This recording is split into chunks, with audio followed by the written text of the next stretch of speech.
সকালে জলখাবার হোক কিংবা সন্ধ্যার একটা টিফিন যদি থাকে এরকম একটা মুচমুচে সুন্দর অন্য ধরনের টিফিন, তাহলে কিন্তু অবাক হয়ে যায়।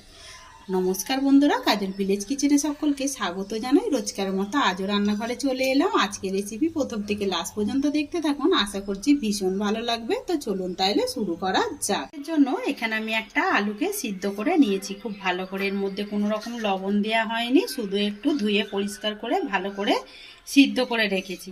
এখানে একটা ম্যাশার নিয়েছি, খুব ভালো করে আলুটাকে আগে ম্যাশ করে নেব। এইভাবে খুব ভালো করে আমি ম্যাশ করে নিলাম। একদম খুব মিহিও করতে হবে না, যদি দানা দানা থাকে তাতে করে কিছুই হবে না। এবারে এইটাকে আমি ততক্ষণে সাইডে রেখে দেব। অপরদিকে একটা তাওয়া গরম হতে বসিয়েছি, ওর মধ্যে দিয়ে দেব হাফ চামচের মতো সাদা তেল। খুব বেশি এখানে তেল দেওয়ার দরকার নেই, তোমরা চাইলে এখানে বাটারও ব্যবহার করতে পারো।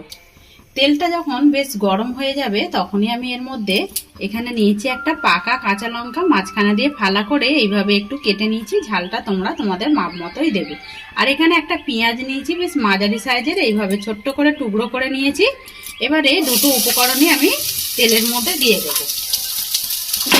দিয়ে হালকা একটু নাড়াচাড়া করে নেব, যাতে করে লঙ্কা আর পেঁয়াজটা একটু নরম হয়ে যায়।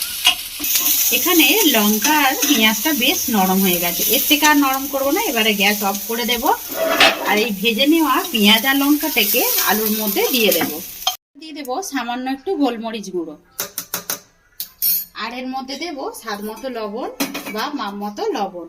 লবণটা ঝালটা আপনারা আপনাদের মাপ মতোই ব্যবহার করবেন। দিয়ে দিলাম দুটো উপকরণ, আর কিছু এর মধ্যে দেওয়ার দরকার নেই। এবারে সমস্ত উপকরণগুলোকে একটু হাত দিয়ে মিশিয়ে নেব বা মাখিয়ে নেব। সমস্ত উপকরণগুলো খুব ভালো করে মিশিয়ে নিলাম। এখানে আমি আরো একটা বাটি নিয়ে নিলাম। এখানে নিয়েছি একটা ডিম, ডিমটাকে ভেঙে বাটির মধ্যে আমি দিয়ে দেব। ডিমটাকে খুব ভালো করে একটু ফেটে নেব। আজকে টিফিনের রেসিপি আপনারা কে কোথা থেকে দেখছেন অতি অবশ্যই কমেন্ট করে জানাবেন। যদি ভিডিওটি ভালো লেগে থাকে একটা লাইক করে দিয়ে সাবস্ক্রাইবার করে নিয়ে পাশে থাকার অনুরোধ রইল। খুব ভালো করে ডিমটাকে এইভাবে একটু ফেটে নিলাম। এখানে দিয়ে দেবো এবারে আমি এক বাটি নিয়েছি ময়দা। তোমরা চাইলে এখানে আটা ময়দাও নিতে পারো, অথবা যে কোনো এক রকমেরও নিতে পারো, আর পাইল করেও নিতে পারো।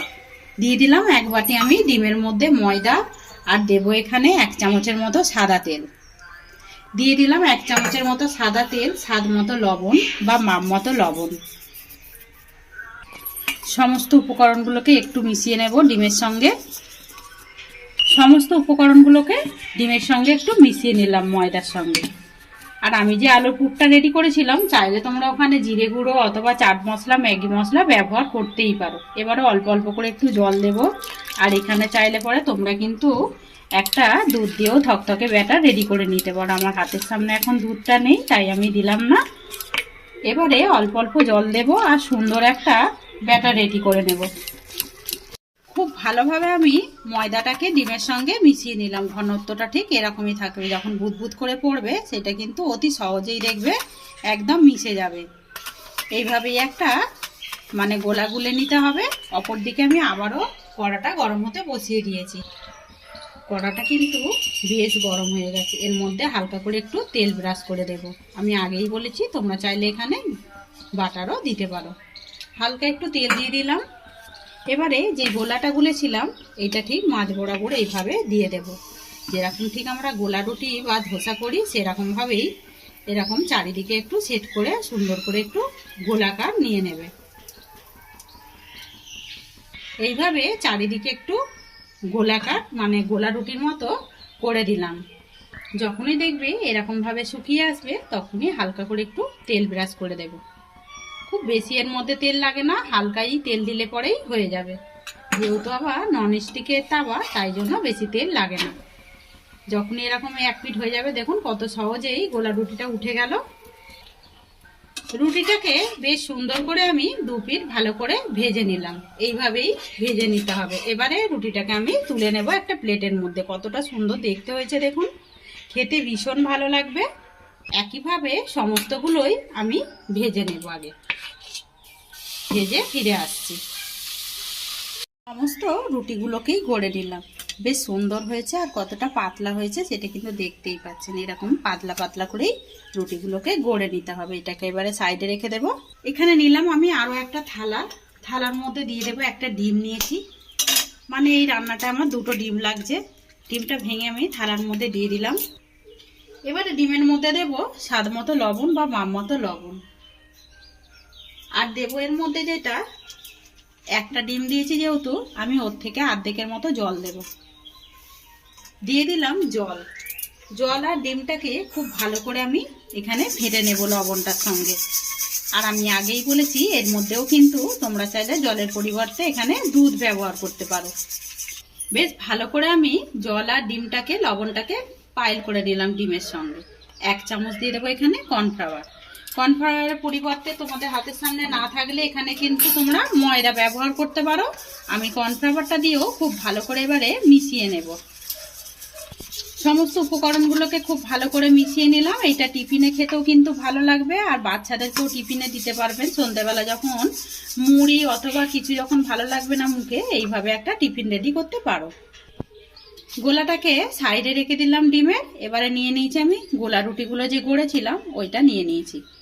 এবারে এই পিঠটা আমি উল্টে নিলাম। এখানে একটা রুটির মধ্যে এইভাবে ঠিক আমি লম্বা আকারে করে আলুর পুরটাকে এইভাবে দিয়ে দেব। খুব ভালো করে দিয়ে এইভাবে একটু সেট করে দিলাম। এখান দিয়ে এবারে এর উপর থেকে আমি এইভাবে মুড়ে দেব। আবারও এই রুটিটাকে নিয়ে এসে এখান থেকে মুড়ে দেব। এবারে এইখান থেকে নিয়ে এসে এই রুটিটাকে এর উপর থেকে ঢাকা দিয়ে দেব। এইভাবে সমস্ত রুটিগুলোকে দিয়ে আলুটাকে এইভাবে ঢাকা দিয়ে দিতে হবে। সুন্দর করে বেশ ঢাকা দিয়ে দিলাম। এখানে একটা সুন্দর করে কিন্তু রেডি হয়ে গেল টিফিন। তো এইটাকে আমি প্লেটের মধ্যে এখন রেখে দেব। সমস্তগুলোকেই একইভাবে মানে রেডি করে নেব। সমস্ত টিফিনগুলোকে একইভাবে গড়ে নিলাম। এখানে এবারে যে ডিমের ব্যাটারটা নিয়েছিলাম ওইটাকে নিয়ে আসবো। আর আগে থেকে দেখুন আমি এখানে টোস্ট বিস্কুটকে খুব ভালো করে গুঁড়িয়ে নিয়েছি। তোমরা চাইলে এখানে ব্রেড ক্রাম্বসও ব্যবহার করতে পারো। এবারে এখানে যে টিফিনগুলো নিয়েছিলাম এই টিফিনগুলোকে নিয়ে নেব। আর একবার এটা ফেটে নেব, যেহেতু কর্নফ্লাওয়ার রয়েছে এটা কিন্তু নিচেতে বসে যেতে পারে। ফেটে নিলাম। এখানে এবারে ডিমের গোলায় খুব ভালো করে এইভাবে ডুবিয়ে নিতে হবে। 2 পিঠ ভালো করে ডুবিয়ে নিয়ে এবারে এখানে যে টোস্ট বিস্কুট গুঁড়ো করে রেখেছিলাম এর মধ্যেও ভালো করে কোট করে নেব। এইভাবে সুন্দর করে কোট করে নিতে হবে, তাহলে টিফিনটা খেতে বেশি ভালো লাগবে। অপরদিকে আমি সাদা তেল গরম হতে দিয়েছি, ওই 2 চামচের মতো দিয়ে দিয়েছি। এবারে এখানে যখন টিফিনটা রেডি করে নেব, ঠিক যে দিকটা মুড়ে ফোল্ড করে মুড়েছি সেই দিকটা নিচের দিকটা রাখবো। দিয়ে হালকা যখন তেলটা গরম হয়ে যাবে এইভাবে একটা করে দিয়ে দেবো টিফিনগুলো। আরও একটা ওইভাবে একইভাবে ডিমের গোলায় চুবিয়ে নেব আগে খুব ভালো করে। দিয়ে এইভাবে ধরে নিয়ে একটু ঝেড়ে দিয়ে আবারও আমি টোস্ট বিস্কুটের মধ্যে ভালো করে এইভাবে কোট করে নেব। আবারও এটাকে একইভাবে যে দিকটা ফোল্ড করে মুড়েছি ওই দিকটা নিচের দিকটা দিয়ে দিলাম। যখনই দেখবে একটা পিঠ হয়ে যাবে তখনই আমি এইভাবে এটাকে উল্টে দেব। আর কত সুন্দর ভাজা হয়েছে দেখুন। একদম এইভাবে যদি মানে সন্ধ্যার টিফিনটা হয় তাতে করে কিন্তু জমে যায়। 2টো পিঠই বেশ সুন্দর করে উল্টে দিলাম। করে এপিট ওপিট করে একদম লাল মানে গোল্ডেন কালার পর্যন্ত সব আসা অবধি ভেজে নিতে হবে। এবারে এইগুলোকে একটা করে প্লেটের মধ্যে তুলে নেব। আজকে টিফিনের রেসিপি কিরকম লাগলো অতি অবশ্যই কমেন্ট করে জানাবে। বেশ সুন্দর করে সমস্তগুলোই ভাজা হয়ে গেছে। ভেজে নিয়ে ফিরে এলাম। সমস্ত টিফিনগুলোই ভেজে নিয়ে ফিরে এলাম। আর কতটা দেখতে সুন্দর হয়েছে সেটা কিন্তু দেখতেই পাচ্ছেন। আজকের রেসিপি আপনাদের কিরকম লাগলো অতি অবশ্যই কমেন্ট করে জানাবেন। যদি রেসিপিটি ভালো লেগে থাকে একটা লাইক করে দিয়ে এইভাবে আমার পাশে থাকবেন, আমাকে সাপোর্ট করবেন।